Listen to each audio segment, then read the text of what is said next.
मंजूरी दे रहा है तो ठाकुर जी मैं अपने मन की बात तुझसे कहूँ, लेकिन कभी ना कभी ये मन डोल ही जाता है।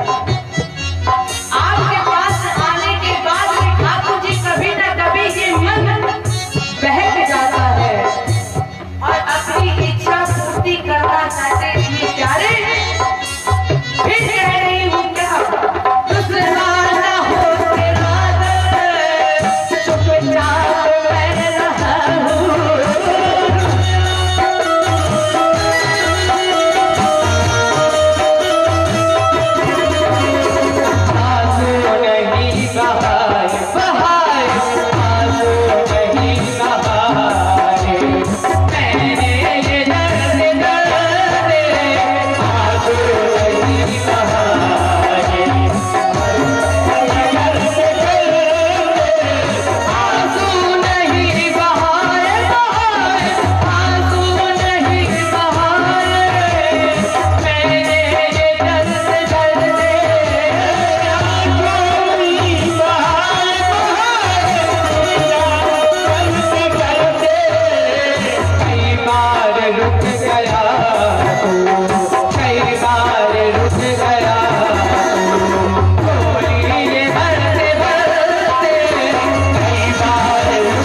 इतना ही है कि ठाकुर जी हमें बुलाते तो हैं, हम जाते हैं, ये बहुत बढ़िया बात है, बहुत अच्छी बात है। ठाकुर जी हमें बुलाते हैं, हम जाते हैं, लेकिन ठाकुर जी जब आप बुलाकर वापस भेज देते हैं, ये सबसे बड़ा दुख है, सबसे बड़ा दुख।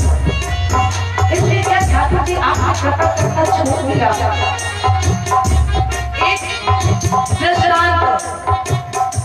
एक बार नारद जी गए नारायण जी के पास और नारायण जी से कहा, ठाकुर जी आपके पास जो डायरी है उस डायरी में मेरा नाम है।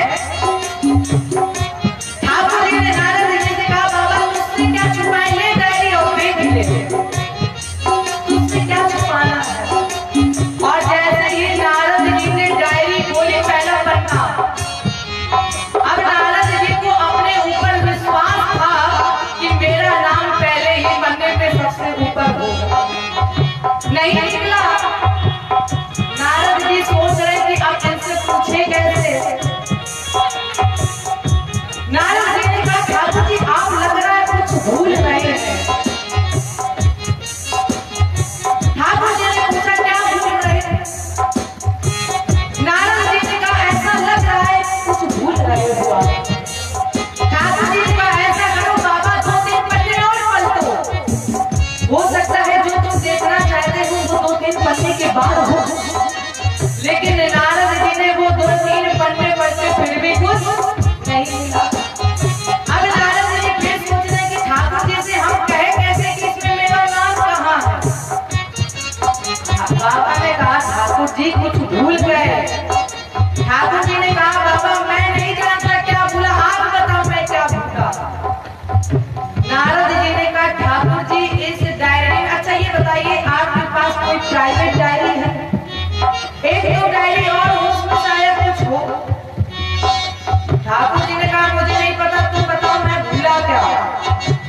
तब नारद जी ने कहा, ठाकुर जी मैंने डायरी के एक पन्ने पलट लिए, लेकिन उस डायरी में मेरा नाम है ही नहीं। और जैसे ही बाबा ने कहा मेरा नाम नहीं है, ठाकुर जी ने कहा, अरे पगले तू इस डायरी में अपना नाम देख रहा है, अरे तेरा नाम तो इस दिल में छपा हुआ है, और जब इस दिल में छपा हुआ है तो फिर डायरी में देखने की क्या जरूरत है। अब नारद जी ने सोचा कि दिल में एक नाम हो तो ये तो बहुत अच्छी बात है, क्योंकि हर कोई ये चाहता है कि दिल में केवल एक ही हो। नारद जी ने कहा, बाबा इस दिल में कौन कौन है। ठाकुर जी ने जैसे ही बताना चालू किया कि इस दिल में तुम हो, प्रहलाद है, ध्रुव है, बाबा बोले बस यही पर रुक जाओ, इससे ज्यादा और मैं नहीं जानना चाहता, मुझे बस इतना पता चल गया कि इस दिल में मैं हूँ। इसी प्रकार एक भक्त का भाव है और कह रहा है क्या, तूने कर्म कमाना कमाना, तूने कर्म कमाना कमाना, तूने कर्म कमाना छोड़ा है क्या बता दे।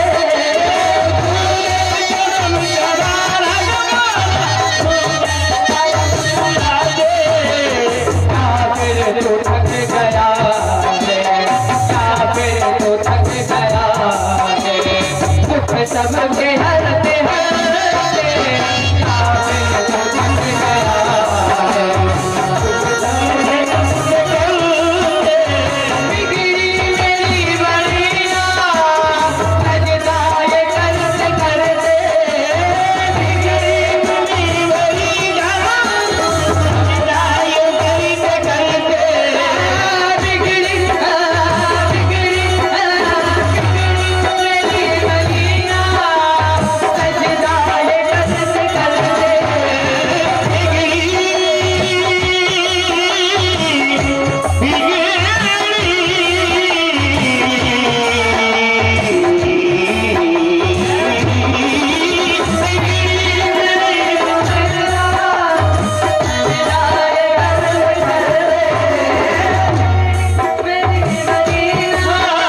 आइए प्रश्न पर। जब राजा परीक्षित को श्राप लगा,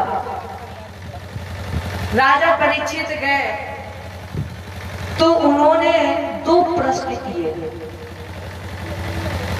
गुरु जी को प्रणाम किया, सुखदेव जी को, और प्रणाम करके 2 प्रश्न कहा। और महाराज जी ने कहा, महाराज जी मेरी पहली समस्या कि व्यक्ति जन्म से मृत्यु तक क्या करे जिससे उसका कल्याण हो जाए। मेरी दूसरी समस्या, जिस प्राणी की मृत्यु संग निकट है, जो जल्दी मरने वाला है, वो क्या करे जिससे उसका कल्याण हो जाए। राजा परीक्षित के इतने सुंदर प्रश्न थे कि सुखदेव जी ने मंगलाचरण भी नहीं किया। देखो सुखदेव जी अपने आप में प्रथम वक्ता है, अपने आप में। और कहा, राजन तुमने मानव कल्याण के लिए बहुत सुंदर प्रश्न किया है, इसलिए हम तुम्हारे प्रश्नों का उत्तर देंगे। तुमने पूछा अगर प्राणी क्या करे जिससे जन्म और मृत्यु के बंधन से छूट जाए, और जिसकी मृत्यु संग निकट है वो क्या करे। तो राजन इन सब का एक ही सूत्र है, और वो सूत्र हमेशा याद रखना। कौन सा? मोह मूल बहुसूल प्रद और त्याग तम अभिमान, भजहु राम रघुनायक कृपा सिंधु भगवान। मोह मूल बहुसूल प्रद और त्याग तम अभिमान।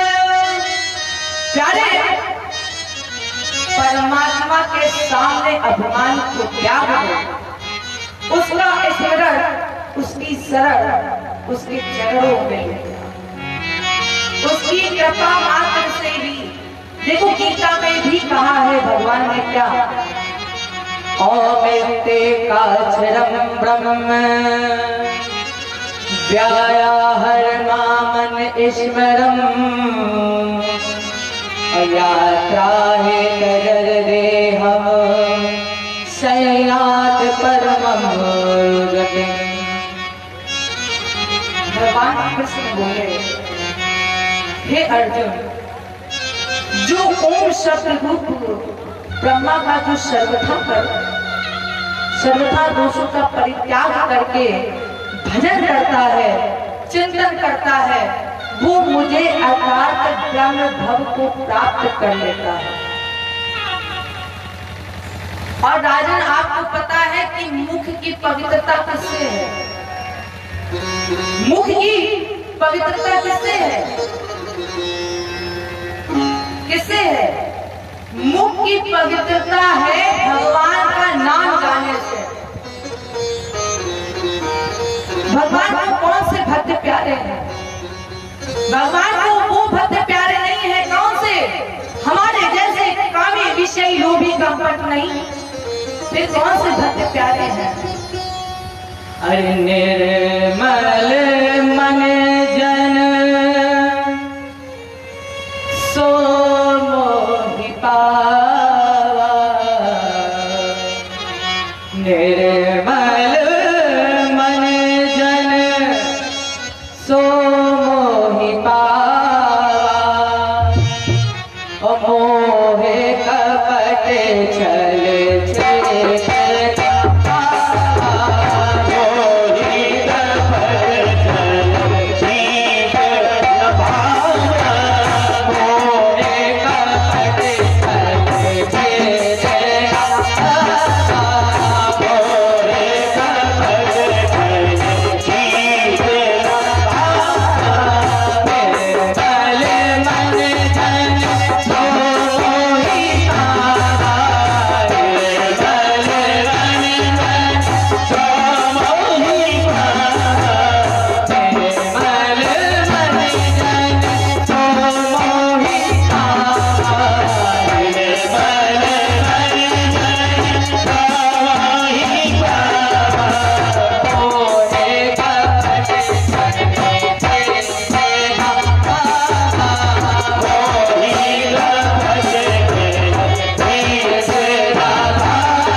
मोहि पावा मोह कपट छल छिद्र न भावा।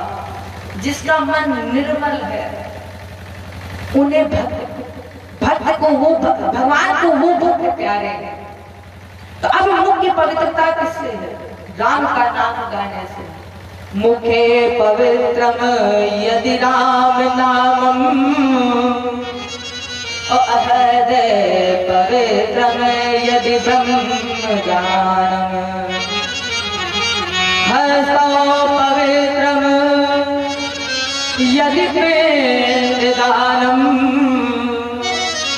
पादौ पवित्रम यदि तीर्थगमनम। मुख्य पवित्रता है नाम का नाम गाने से। देखो आप चाहे जितने तीर्थ कर लो, चाहे जितने मंदिरों में भटक लो, लेकिन जब तक आपके घर के भगवान खुश नहीं है तो आपका तीर्थ भी जाना बेकार है। राजेंद्र, अगर मानव कल्याण चाहता है तो सर्वसुलभ उपाय है। सर्वसुलभ उपाय कौन सा? सब कुछ करने के बाद एक बात जरूर बोले ठाकुर जी से, क्या? ओम ब्रह्मात्मनम अस्तु। इस बात को जरूर बोले। क्यों? क्योंकि ठाकुर जी ये जो कुछ भी है वो सब आपका ही तो है। ये जो कुछ भी दिया हुआ है वो सब आपका ही है। इसलिए सब काम करने के बाद उसको एक बार धन्यवाद जरूर करो और सब कुछ समर्पित कर दो। क्योंकि अगर वो ना चाहे तो वो तुम्हें एक कदम भी नहीं चला सकता है। अरे ठाकुर जी चाहे, अगर अभी हम बोल रहे हैं और अगर ये चाहे तो 2 मिनट बाद मेरी आवाज क्या हो जाए, कब हो जाए, फिर कुछ पता सब इन्हीं की ही कृपा है। इसलिए ओम ब्रह्मात्मनम अस्तु। ठाकुर जी जो सब कुछ है वो सब आपका ही दिया हुआ है। इसलिए तेरी सत्ता के बिना हे प्रभु मंगल बोल। पत्ता तक हिलता नहीं खिले न एक।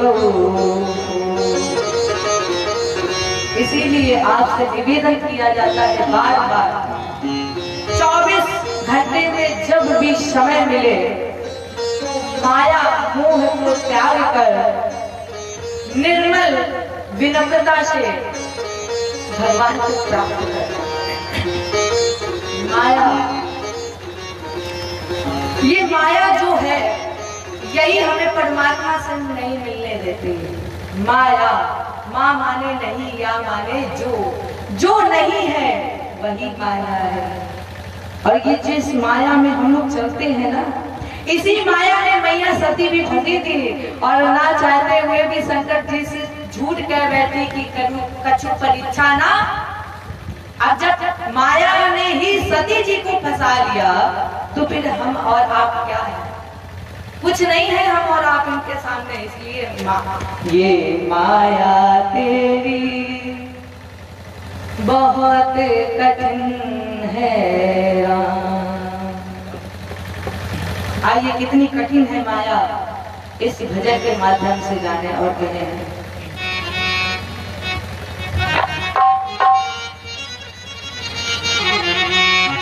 ये माया तेरी बहुत कठिन है माया तेरी बहुत कठिन है। ये माया तेरी बहुत कठिन है। ये माया तेरी बहुत कठिन है। माया में क्या हुआ? मात धरती के ढेर पर खड़ा हुआ है मात धरती के ढेर पर खड़ा हुआ है।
विरोध नहीं करता, लेकिन फिर क्या होता है आगे? करता नित्य विरोध क्रोध का कहता बुरा परिणाम, करता नित्य विरोध क्रोध का कहता बुरा परिणाम। होता क्रोधित स्वयं तो होती, होता क्रोधित स्वयं तो होती, बारी बिना लगा माया तेरी बहुत कठिन है राम, ये माया तेरी बहुत कठिन है राम, ये माया तेरी बहुत कठिन है राम।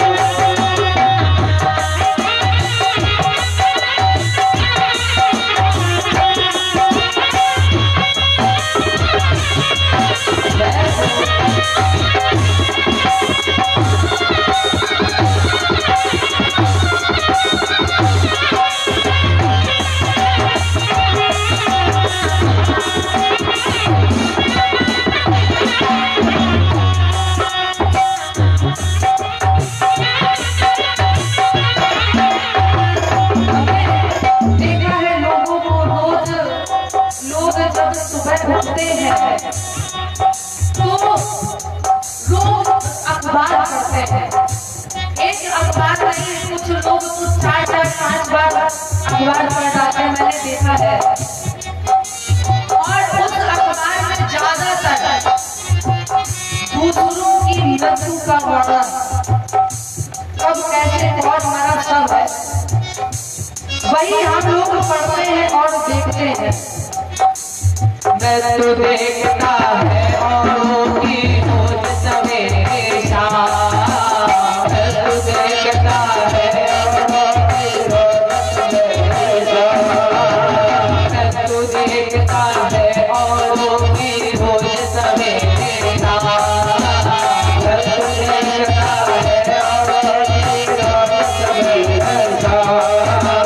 भवन बनाता ऐसे जैसे भवन बनाता है, क्या होता है तुम्हारा, ये माया तेरी बहुत कठिन है राम, ये माया तेरी बहुत कठिन है राम, बहुत ही कठिन है राम, बहुत ही कठिन है राम, ये माया तेरी बहुत कठिन है राम, ये माया तेरी बहुत ही कठिन है राम।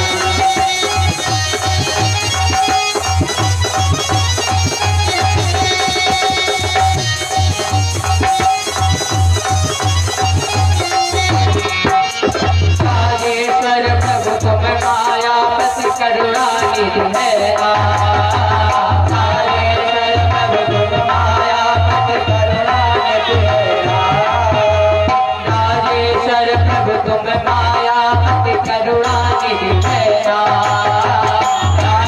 राजेश्वर प्रभु तुम मायापति करुणानिधि है नाथ निवेरो अपनी माया, नाथ हटाओ अपनी माया, जीव रहे बिना, ये माया तेरी बहुत कठिन है राम, माया तेरी बहुत ही कठिन है राम, ये माया तेरी बहुत कठिन है राम, बहुत ही कठिन है राम, बहुत ही कठिन है राम, माया तेरी बहुत ही कठिन है राम, माया तेरी बहुत ही कठिन है राम, बहुत ही कठिन है, बहुत ही कठिन है राम, माया तेरी बहुत ही कठिन है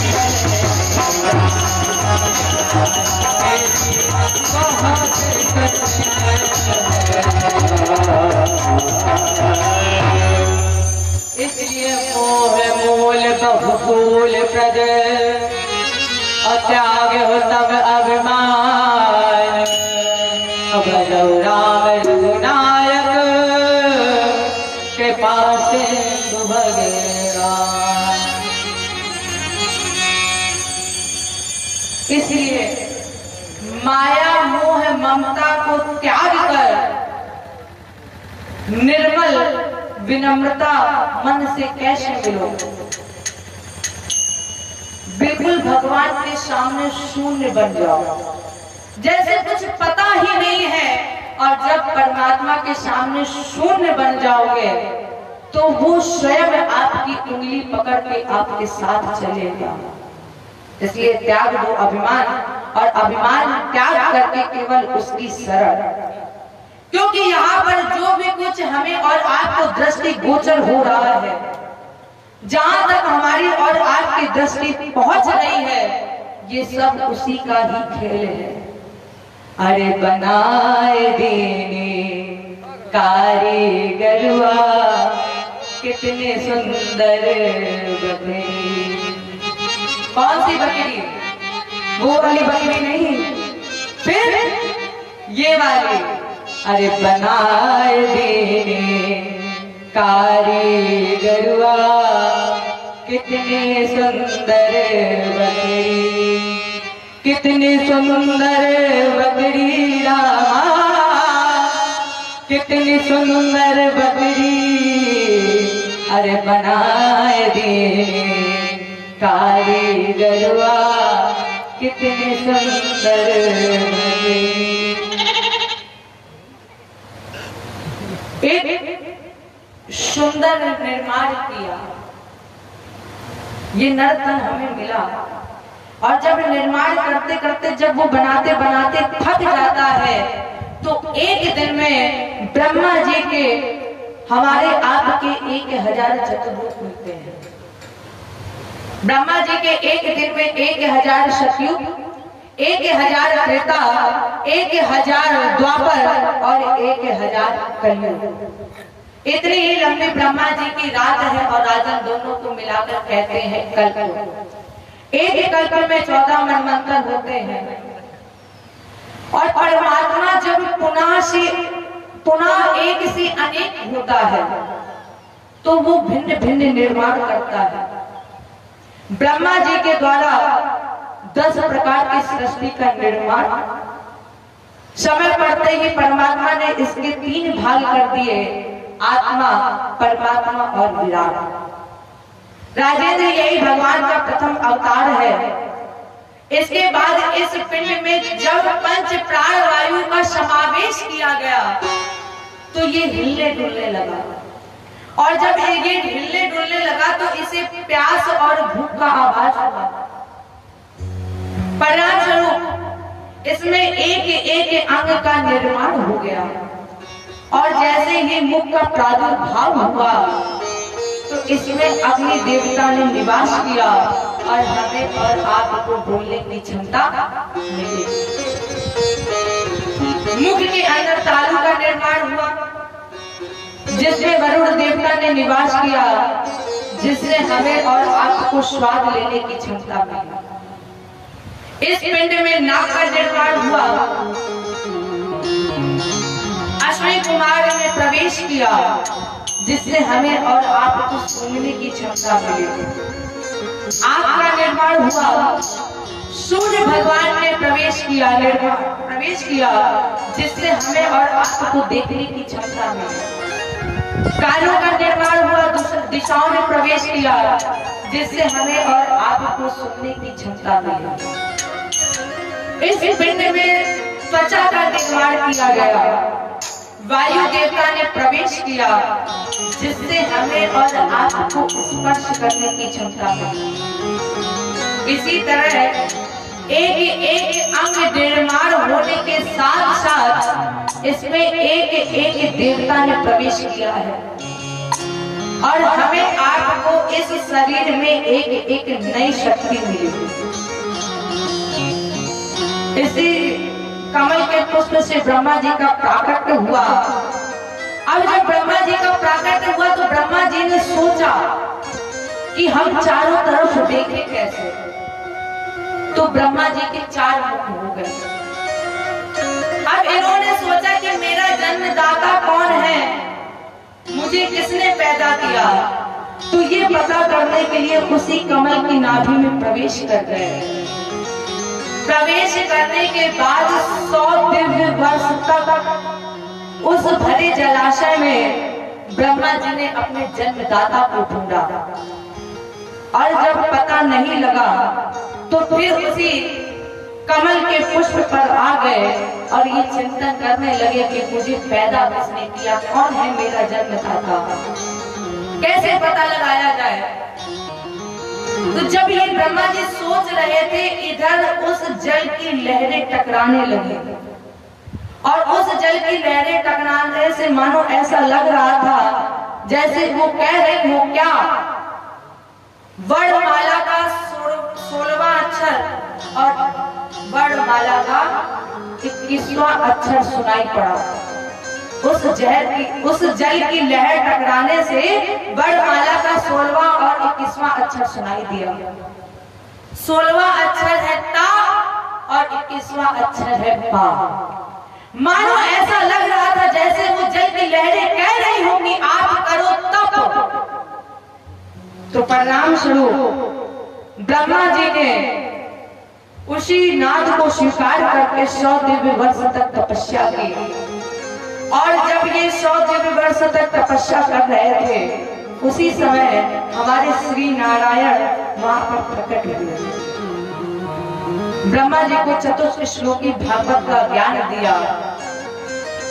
भगवान का ब्रह्मा, जब इस जगत में कुछ भी नहीं था, जब सृष्टि नहीं थी तब भी मैं था, इसके मध्य में भी मैं हूं, और जब ये सृष्टि नहीं रहेगी तो ब्रह्मा केवल मैं ही रहूंगा। अर्थात मैं प्रारंभ में भी था, मध्य में भी हूं, और मेरे लिए कभी ना होने वाले अंत में भी मैं ही हूं।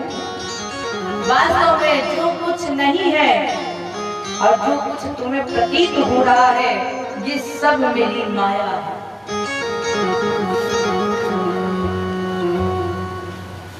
सब मेरी माया है। अर्थात ब्रह्मा जी ने भगवान को प्राप्त करके और एक अंग का निर्माण किया। पुराणों अनुसार ब्रह्मा जी के मानस पुत्र मन से मारीचि, नेत्र से अत्रि, मुख से अंगिरस, कान से पूर्वज, नाभि से पुलय, हाथ से क्रतु, त्वचा से भृगु, प्राण से वशिष्ठ, अंगुष्ठ से दक्ष, दाया से कंदर्प, गोद से नारद, इच्छा से सनत, सनंदन, सनातन सनत कुमार। शरीर से ब्रह्मा जी की वाणी से सरस्वती जी का प्राकट्य हुआ, और जब सरस्वती जी का प्राकट्य हुआ तो उनके 10 पुत्र हुए। वो 10 पुत्र हाय हाय करके चिल्लाने लगे, तो ब्रह्मा जी ने अपना शरीर त्याग दिया। और जब ब्रह्मा जी ने शरीर त्याग दिया, जो कोहरा और पाला बन गया, ये ब्रह्मा जी का त्यागा हुआ शरीर है। जो कुछ भाग संज्ञा रूपी स्त्री बना, जिसे असुरों ने ग्रहण कर लिया। इसके बाद ब्रह्मा जी ने दूसरे शरीर के 4 मुखों के 4 वेद, 6-7 पुराण, 4 उपवेद आदि का प्रादुर्भाव किया। 7 स्वर पैदा किए, 7 छंद पैदा हुए। तब ब्रह्मा जी के 2 भाग हुए, एक बना नर, दूसरा बना नारी। नारी का नाम है शत्रुपा और नर का नाम है स्वयं भूमन। उसी समय हिरणाक्ष और हिरण्यकश्यप, हिरणाक्ष ने पृथ्वी का हरण कर लिया, और पृथ्वी का अवधरण करने के लिए ही भगवान ने अवतार लिया। कैसे? ब्रह्मा जी की नासिका छिद्र से। और जब भगवान ब्रह्मा जी की नासिका छिद्र से आए, यहीं पर भगवान का प्रथम अवतार हुआ। किस रूप में आए? बिल्कुल अंगूठे के रूप में। और जैसे ही इनका प्राकट हुआ तो इनका नाम लोगों ने रख दिया वरा। जय बोलिए वराह भगवान की। हुआ, हिरण्याक्ष का उद्धार कर दिया। हिरण्याक्ष का उद्धार करके भगवान ने पृथ्वी को टिकाया। फिर देखिए भगवान जन्मे कैसे हैं, अंगूठे के रूप में, लेकिन एक क्षण नहीं लगा भगवान का स्वरूप गगनचुंबी हो गया। और हिरण्याक्ष को मारकर जिस समय भगवान ने अपने शरीर को फड़फड़ाया है,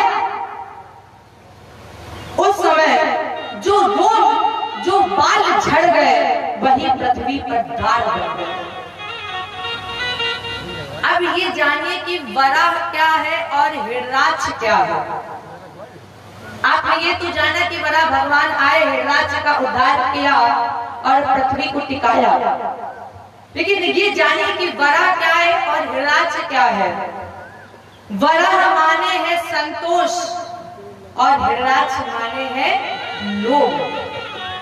अब आप बताइए, परमात्मा आपको सब कुछ दे दे, परीक्षित जी, परमात्मा आपको सब कुछ दे दे और संतोष ना दे, क्या आपको नींद आएगी? परमात्मा आपको लाखों करोड़ों रुपए दे दे, मान लो आपके पास 1 लाख रुपए, आप स्टेशन पर हो, आपने देखा वहां पर कोई नहीं है, रात का समय कोई भी नहीं है, और वो रुपए 1 लाख रुपए आप अपने छाती से लगाए लेटे हो, क्या आप सही बताइएगा आपको नींद आएगी? जानते हो वहां पर कोई नहीं है, फिर भी आप 50 बार बार देखोगे कि वो रुपए सुरक्षित है।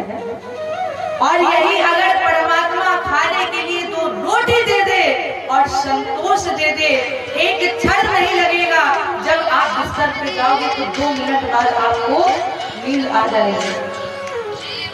तो परमात्मा संतोष दे दे और खाने के लिए 2 रोटी, इससे ज्यादा और कुछ नहीं चाहिए।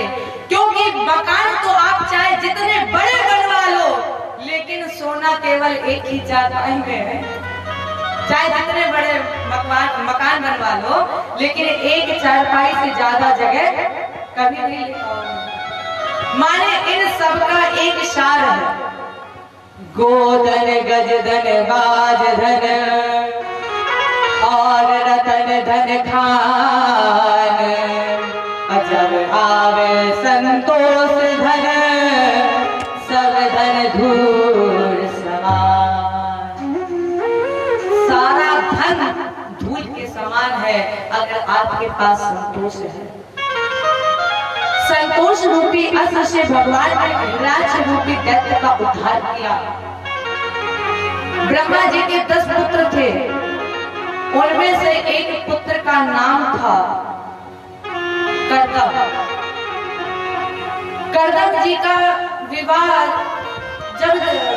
करने के लिए जब देहूति जी को चुना गया, तो कर्दम जी ने देहूति जी की परीक्षा ली। कर्दम जी ने कहा, देवी ये आसन पड़ा है, आप आसन पर बैठिए, ग्रहण करिए आसन।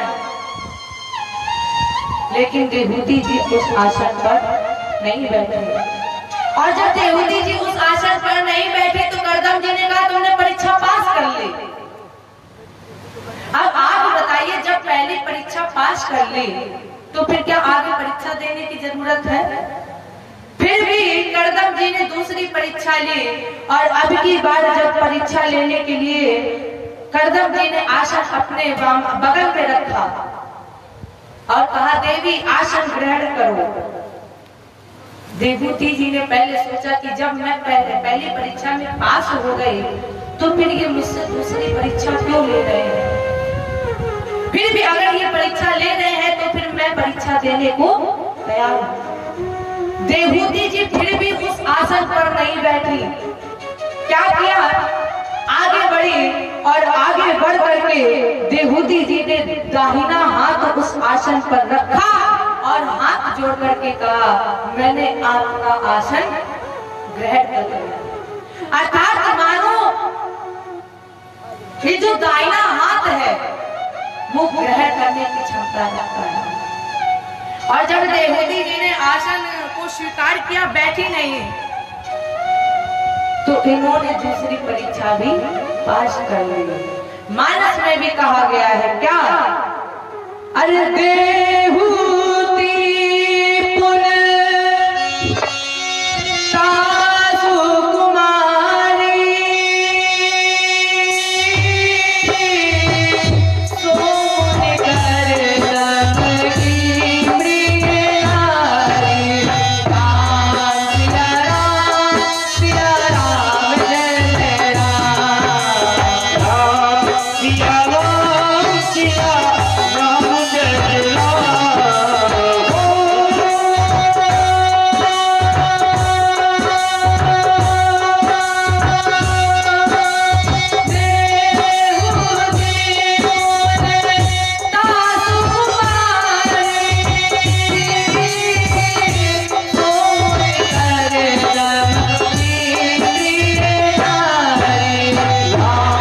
सिया राम सिया राम जय जय राम। राम सिया राम सिया राम जय जय राम। देहूती पुरदास कुमारी सो मुनि करदम की प्रिय ना। जब देहूती जी सारी परीक्षा में पास हो गए तो करदम और देहूती जी का भी विवाह संपादित हुआ। विवाह के बाद करदम जी ने तपस्या की, देहूती जी अपने पति की सेवा करने लगे। जब इनकी तपस्या, इनका तप पूर्ण हुआ, तब करदम जी ने कहा, देवी तुम कौन हो? तुम मेरी इतनी सेवा कर रही हो, कौन हो तुम? करदम जी ने इतनी कठिन तपस्या की कि ये करदम जी भूल ही गए कि देहूती जी इनकी कौन है। जब ध्यान भंग हुआ, कहा, देवी हम तुम्हारी सेवा से प्रसन्न है, वर मांग लो। तुम हो कौन? तब देहूती जी ने कहा, स्वामी मैं आपकी अर्धांगिनी हूँ। करदम जी ने कहा, फिर स्नान करो। तो देहूती जी जब स्नान करने के लिए सरोवर में गई तो देहूती जी को हजारों दासियों ने नहलवाया है, चंदन का लेपन किया, वस्त्र पहनाए। और इसके बाद जब करदम जी ने समस्त तीर्थों का दर्शन कराया और समस्त तीर्थों का दर्शन कराने के बाद आश्रम पर आकर देहूती जी से 9 कन्याएं पैदा हुई। उन 9 कन्याओं का नाम है कला, अनुसुईया, श्रद्धा, अविणु, गति, क्रिया, ख्याति, अनुरुद्धि और शांति। ये 9 कन्याएं हैं क्या? श्रवणं कीर्तनं विष्णु स्मरणं पादसेवनम् अर्चनं वन्दनं दास्ये संख्यमातं निवेदनम्। श्रवणं कीर्तनं विष्णु, ये 9 भक्ति ही 9 कन्याएं हैं। और जब देहूती और करदम जी से 9 कन्याओं की प्राप्ति कर ली, तब इनसे एक पुत्र हुआ। तब इनको एक पुत्र मिला, जिस पुत्र का नाम है कपिल। कपिल माने होता है ज्ञान। और अगर आपने कथा शुरू से सुनी होगी तो आपको याद होगा, आपको बताया गया था कि भक्ति के 2 पुत्र हैं, ज्ञान और वैराग्य। तो जैसे ही कपिल भगवान का प्राकट्य हुआ, करदम जी ने 7 परिक्रमा की। प्रभु हम जानते हैं कि आप मुझे पुत्र रूप में दर्शन देने के लिए आए हैं। हे प्रभु, अब मेरा कल्याण कैसे हो, मुझे ये बताइए। तब कपिल भगवान ने कहा, पिताजी, हे महात्मन, संसार में मेरे 2 रास्ते हैं, लौकिक और वैदिक। जितने भी मेरे मत हैं वो सब अपने आप में प्रमाणित है, मुझे प्रमाणित करने की आवश्यकता नहीं है।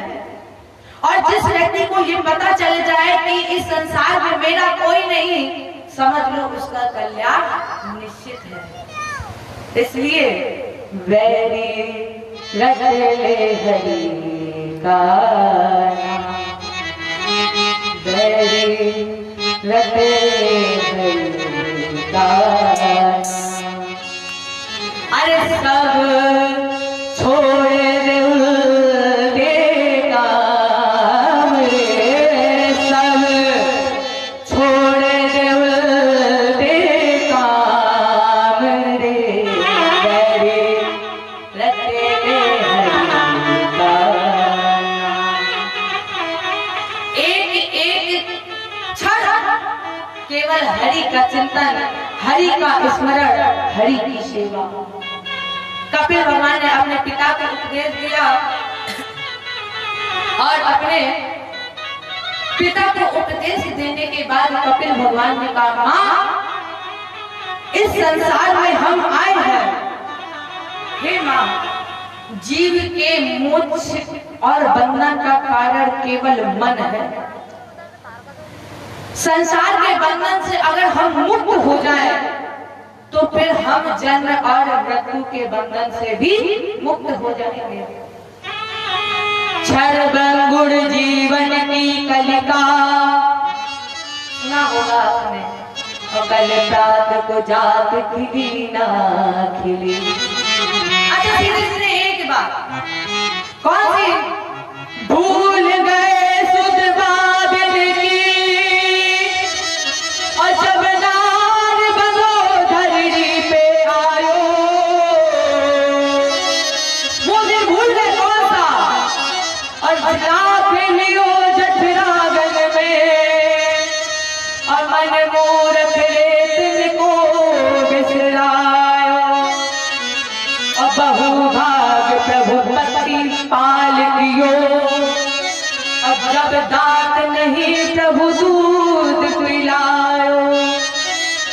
सो हरिदास रटो दिन को, जिन पानी की बूंद से बिंद बना। मैली चादर ओढ़े कैसे, मैली चादर ओढ़े कैसे, द्वार तुम्हारे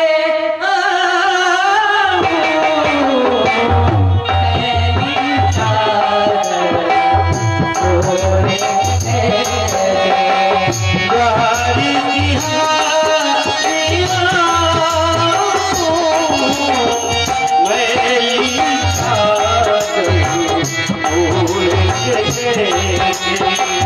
ये पावन पर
Yeah.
द्वार तुम्हारे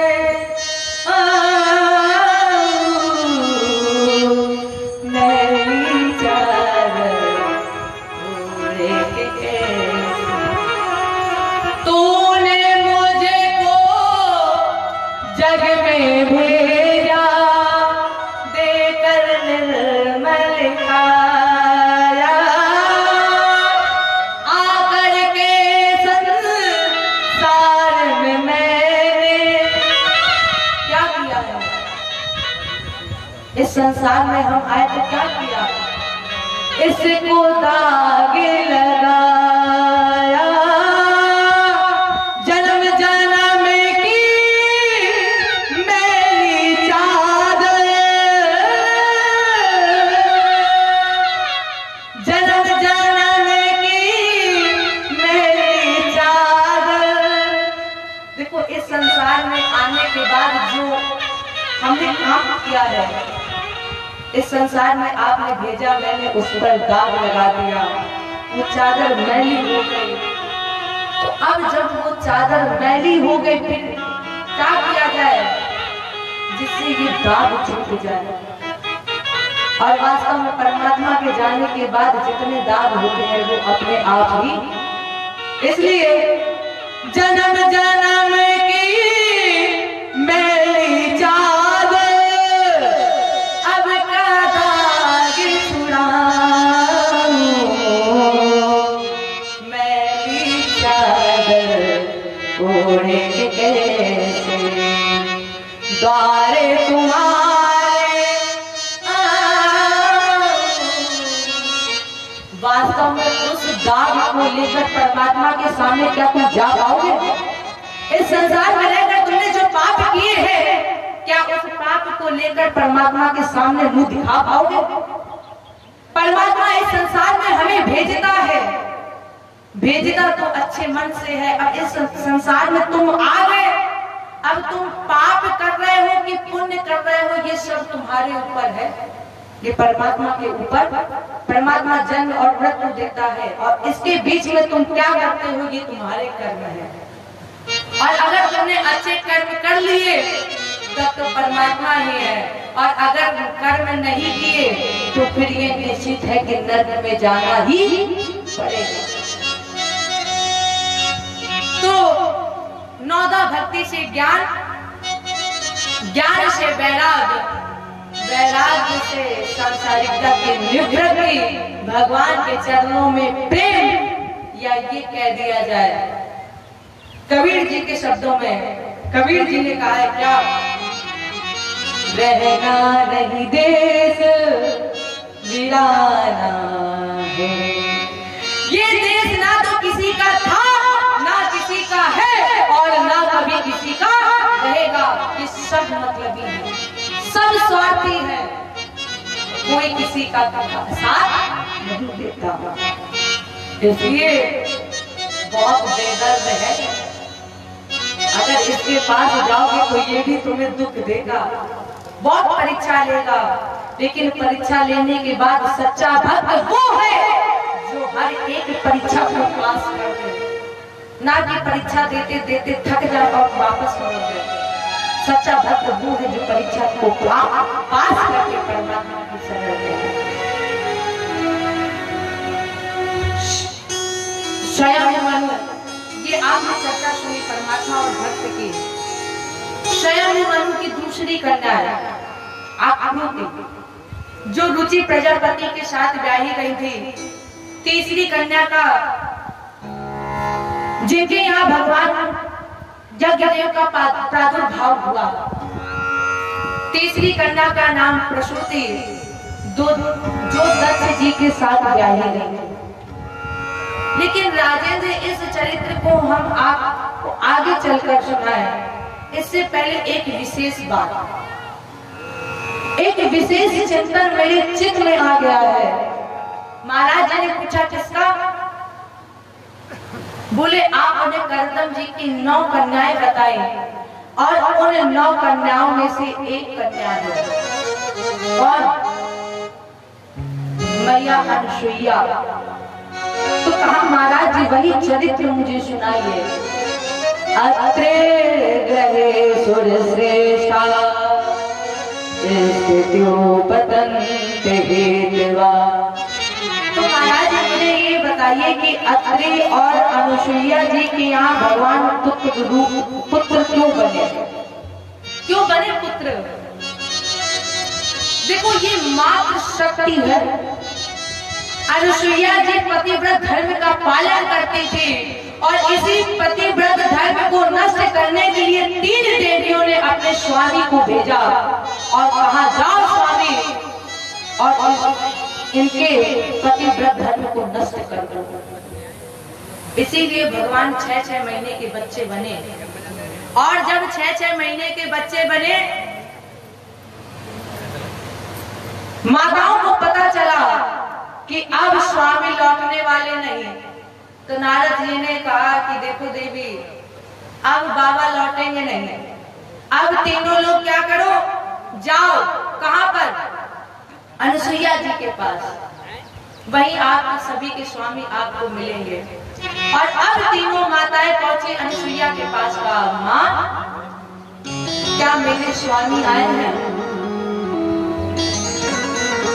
अनुसुईया जी ने कहा तुम्हारे स्वामी तो नहीं आए, लेकिन 3 संत जरूर आए थे, तो अब उन्हें देख लो। अगर तुम्हारे जो पति हो तो तुम अपने पति को पहचान लो और ले जाओ। और जब जो 6-6 महीने के बच्चे बने थे तो पालना एक था, पालने पर तीनों को लिटाया एक के ऊपर एक। पार्वती जी गई, लक्ष्मी जी गई, देखा और पार्वती जी ने कहा हम नहीं पहचान पाएंगे। कहा एक बार हमने पहचानने में चूक कर दी तो हमें अपना त्याग करना पड़ा और यहाँ पर तो पूरी भरी समाज में मुझे ये कहना कि ये हमारे पति है, और अगर ये हमारे पति ना निकले फिर तो हमारी नाक कट जाएगी। तो भगवान पतिव्रत धर्म नष्ट करने के लिए वहां पर 6-6 महीने के बच्चे थे। जब अनुसुईया जी ने वही मंत्र पहले वाला फूका, कौन सा? हे प्रभु, अगर मैंने स्वप्न में भी पर पुरुष का दर्शन कभी ना किया हो तो मेरे पति के चरणों के प्रताप से ये तीनों बच्चे अपने असली रूप में आ जाए। तो एक जन्म देने वाला ब्रह्मा, एक पालन करने वाले विष्णु और एक श्रृंगार करने वाले भोले बाबा त्रिदेव प्रकट हो गए। जय बोलिए भोलेनाथ भगवान की जय। जय श्री राम। और जैसे ही तीनों प्रकट हुए, भगवान ने कहा मां हम प्रसन्न हैं, वर मांगो। जन्म के सहस्र लक्ष वर्ष ध्यान धरे, कौन है ये? त्याग करे माया और भावन प्रति, चरणों के दर्श पावे, सुखावे पीत जात, अनेक ना जन्म यति के, देख के चरित्र अति के अशुधार। कहते हैं बार बार धन्य महिमा सती की, अधन्य महिमा सती की, धन्य महिमा सती की। हाँ, वर मांग लो, हम बहुत प्रसन्न हैं। अनुसुईया जी ने कहा ठाकुर जी, जिसकी गोद में आप स्वयं पुत्र बनकर खेल चुके हो और इसके बाद उसके हृदय में मांगने की कामना शेष रह गई हो, तो तो इससे बड़ा दुर्भाग्य व्यक्ति और कोई नहीं है। भगवान बोले मैया फिर भी आप कुछ मांगिए। अनसुईया जी ने कहा अगर आप बार बार कह रहे हैं तो फिर मुझे दीजिए पुत्र 3। भगवान बोले अनसुईया जी ने कहा पहले ये तो पूछो कि वो पुत्र कैसे हो। ये तो हमें भी पता है कि पुत्र 3 हम मांगेंगे मिल जाएंगे, लेकिन कैसे हो। भगवान ने पूछा कैसे, बताइए कैसे पुत्र चाहिए। तब अनसुईया जी ने कहा आपके समान रूपवान, धैर्यवान, गुणवान, पराक्रमी और यशस्वी। भगवान बोले मैया हम अपने समान कहां से ढूंढ कर लाए, क्योंकि मेरे समान तो कोई है ही नहीं। भगवान ने कहा मां आप सरस कहां, मैया कहां जाऊं मैं अपने समान ढूंढने, क्योंकि मेरे समान तो कोई है ही नहीं। आप सरस कहां खोज जाई, मात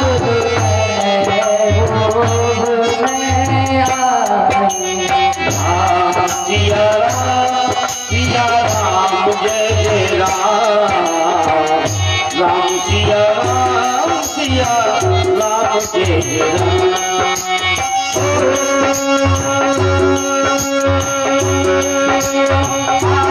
सरस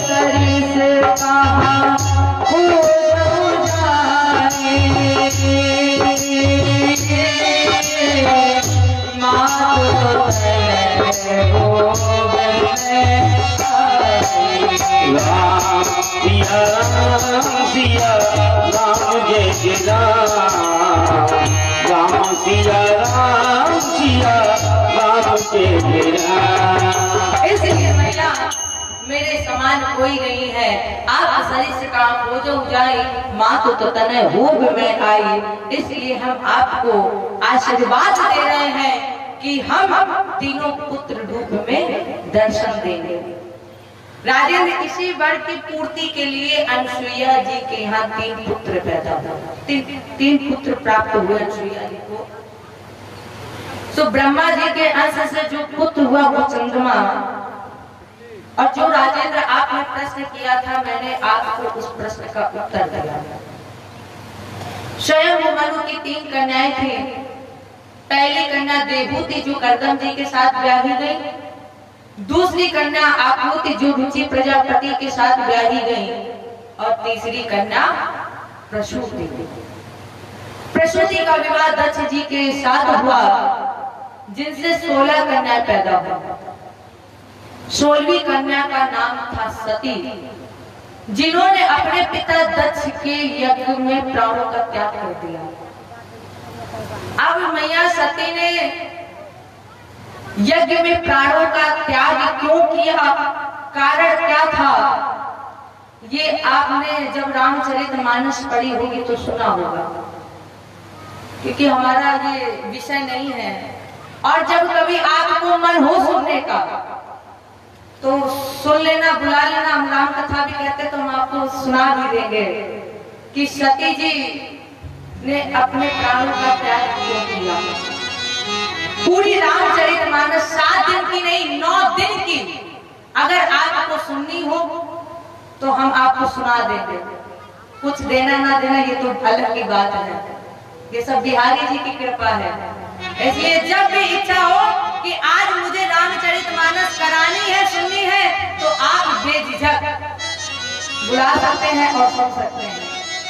तो देखो इसकी पूरी कथा रामचरितमानस में हमारा एक उद्देश्य है श्रीमद् भागवत कथा, क्योंकि जिस वक्ता को जिसके लिए बुलाओ वो कथा ना सुनो और वही वक्ता दूसरी कथा सुनाने लगे तो आप ही लोग कहोगे बताओ सुनाने के लिए हमने बुलाया था भागवत कथा और ये पता नहीं कहां से पुराण में पहुंच गए। तो वही कहना चाहिए, देखो लेके हर एक चीज लेके चलनी चाहिए, सबको लेकर चलना चाहिए, लेकिन जो मेन है उसको आगे रखना है। तो केवल मानस में गहन रूप से है एक चर्चा करें। सीधे सीधे एक चर्चा, ज्यादा चर्चा नहीं करेंगे। जब शंकर जी दूल्हा बनकर आया, तो जब दूल्हा बनकर चले हैं शंकर जी, तो क्या गजब की बारात चली है, क्या सुंदर श्रृंगार है हमारे भोले बाबा का।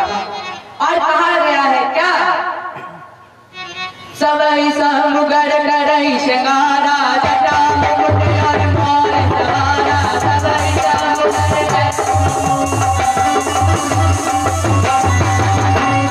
समुगर करई श्रृंगारा जटा मुकुट और मोर सहारा, कुंडल कलकल पहिने प्यारा, पलक मृत पथ के हरियारा।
कानों में कुंडल, हाथों में त्रिशूल और एक हाथ में डमरू।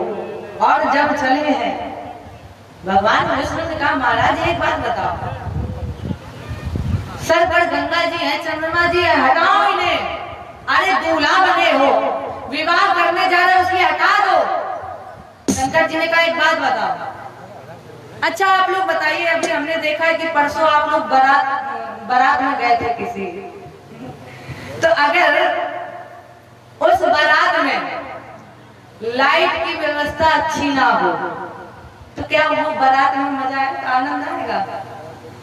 लाइट की छोड़ो, अगर पानी की व्यवस्था ना हो तो बारात वही सबसे अच्छी मानी जाती है जहां पर लाइट और पानी की व्यवस्था बढ़िया हो। पनीर छोला तो आ ही जाता है, लेकिन लाइट और पानी की व्यवस्था जरूर हो। क्यों? अब मान लो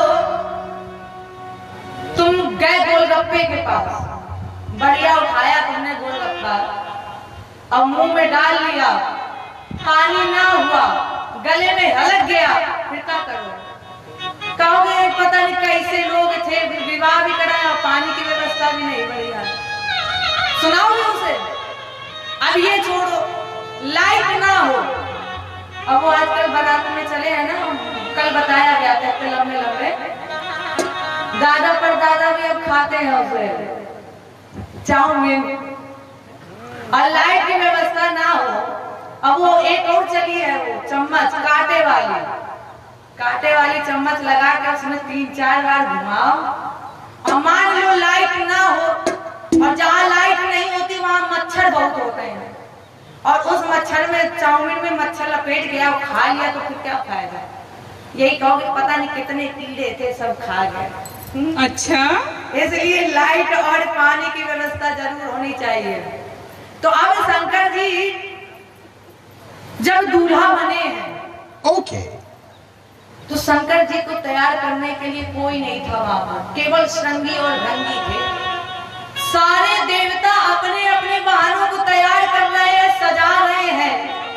वो जो एक कामधेनु गाय है, उसको ऐसे रगड़ के साफ कर रहे हैं मानो आज गोरी ही हो जाएगी। इतना रगड़ के साफ सारे देवता अपने वाहनों को तैयार कर रहे हैं जैसे उन्हीं की ही शादी हो। संगी और भंगी ने कहा महाराज जी बताइए, आप दूल्हा हो और हल्दी मेहंदी और ये रस्में ना हो तो दूल्हा बेकार है। तो फिर क्या किया जाए? श्रृंगी ने कहा तो फिर भोले बाबा को ना हम ही सजा दें। शंकर जी ने कहा हाँ ये भी ठीक है, अगर तुम लोग मेरे साथ रहते हो, तुम लोग जानते हो कि हमें कैसा श्रृंगार पसंद है। शंकर जी के तन पर भस्म। अब जब सारे बाराती सज धज कर आए, श्रृंगी और भृंगी ने भोले बाबा को तैयार किया। सारे देवताओं के साथ जब उनकी पत्नियां भी आई तो पत्नियों ने भोले बाबा को देखा और देखकर मुस्कुराने लगी। अब सबके पति ने अपनी अपनी पत्नियों को देखा और सोच रहे ये हंस रही मुस्कुरा रही है, इसका मतलब भोले बाबा ज्यादा सुंदर लग रहे हैं। तो फिर सारे बाराती लौट कर गए सजने के लिए, संवरने के लिए। इधर तब तक श्रृंगी और भृंगी ने कहा भोले बाबा अब हम बारात तो लेकर चल रहे हैं, लेकिन जितने बाराती हैं वो तो सब तो भाग्य कोई है ही नहीं, और दूल्हे के साथ बाराती ना हो तो अच्छा नहीं लगता है। शंकर जी ने कहा फिर बारातियों को बुलाया जाए। श्रृंगी और भृंगी ने कहा महाराज जी अपने वालों को तो निमंत्रण ही नहीं दिया, और जब निमंत्रण नहीं दिया, और आजकल की वो परंपरा चली है, कुछ लोग तो बिना निमंत्रण के ही पहुंच जाते हैं खाने दावत पे, बिना निमंत्रण के ही पहुंच जाते हैं। तो श्रृंगी और भृंगी ने कहा अपने वाले को निमंत्रण नहीं दिया तो कैसे आएंगे। शंकर जी ने कहा अपने वाले को निमंत्रण देने की जरूरत नहीं पड़ती है, फिर कैसे आएंगे। एक बार बोल दो जय बोलिए शंकर भगवान की। और जैसे ही शंकर भगवान का जयकारा हुआ, जितने भी भूत प्रेत राक्षस राय चुड़ैल थी वहां सब प्रकट हो गए। अब आप बताओ भूत प्रेत को क्या बुलाने की जरूरत है, उन्हें क्या निमंत्रण देने की जरूरत है। ये तो कभी भी कहीं भी टपक पड़े आके। और इतना ही नहीं, जितने भी अमेरिका और अफ्रीका के गोरे गोरे भूत प्रेत चुड़ैल राक्षसी थी सब बाबा की बारात में आई है। और जब बाराती आगे आगे चले तो वो परंपरा होती है कि आगमन आता है। आगमन में सबसे पहले देखा सबसे आगे भगवान विष्णु। आगमन ने सोचा इसका मतलब ये इतने सुंदर है और आगे भी चल रहे हैं, यही बाराती है। आगमन गए और कान में पूछा क्या तुम बाराती हो, इतने सुंदर लग रहे थे। अब जो भगवान विष्णु ने कहा अगर हम कह देंगे नहीं, और जितनी बढ़िया व्यवस्था हमें मिल रही है, जो जूस बढ़िया मिल रहा है, खाने पीने को मिल रहा है, कहीं वो हमसे छीने ना लिया जाए। तो अब भगवान विष्णु आगे भी देख रहे हैं और पीछे भी सोच रहे हैं, पीछे मुड़ मुड़ कर देख रहे हैं कहीं वो आ तो नहीं रहा है। कहे कि अगर वो आ गया तो फिर सारा काम बेकार। इतना ही सोच रहे थे तब तक भोले बाबा अपने भूत प्रेत बारातियों के साथ झूमते नाचते आए। बाबा बम बोलो जय शिव जय शिव, बाबा बम बोलो जय शिव जय शिव।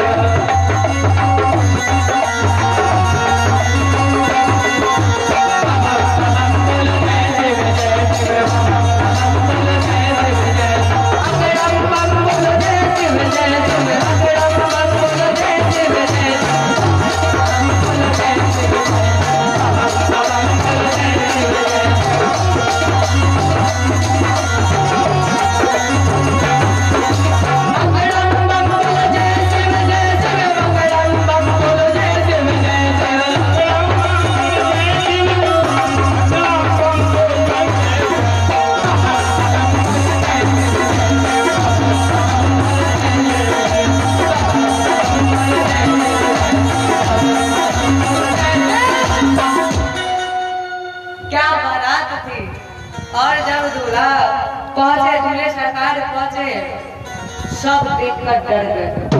जितने छोटे छोटे बच्चे थे डर के मारे भाग खड़े हुए और दरवाजा बंद कर लिया। मैंने पूछा कहा है कैसी बारात थी। बच्चों ने कहा मैया सुबह तक जीवित रही है वही बड़ी बात है। अरे ऐसा दूल्हा तो आज तक हमने देखो ही नहीं है। लोग जब दूल्हा आता है तो बढ़िया नए नए वस्त्र धारण करता है और ये पता नहीं कैसा दूल्हा है, तन में भस्म रमाए है और गले में लंबे लंबे साल, कानों में सर्प की कुंडल। मैया दूल्हा बड़ा डरावना है। मैया ने बच्चों को समझाया, समझाकर जैसे तैसे सुलाया।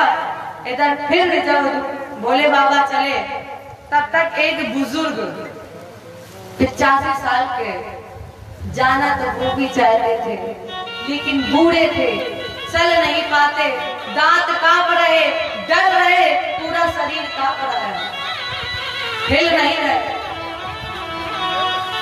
तब तक संगी और भंगी ने पूछा, बाबा वो हिमाचल जी का महल कहाँ है, घर कहाँ है? और जब कोई डरता है, कांपता है, बेहोश होने वाला तो वो एकदम से चिल्ला के रोता ई। अब वो डर के मारे कहे ई, तो संगी भागी ने कहा बस बस बाबा हम समझ गए यही रास्ता है, ही जानो है। तो अब बारात चली, कितना सुंदर सरकार था भोले बाबा का। अरे निराले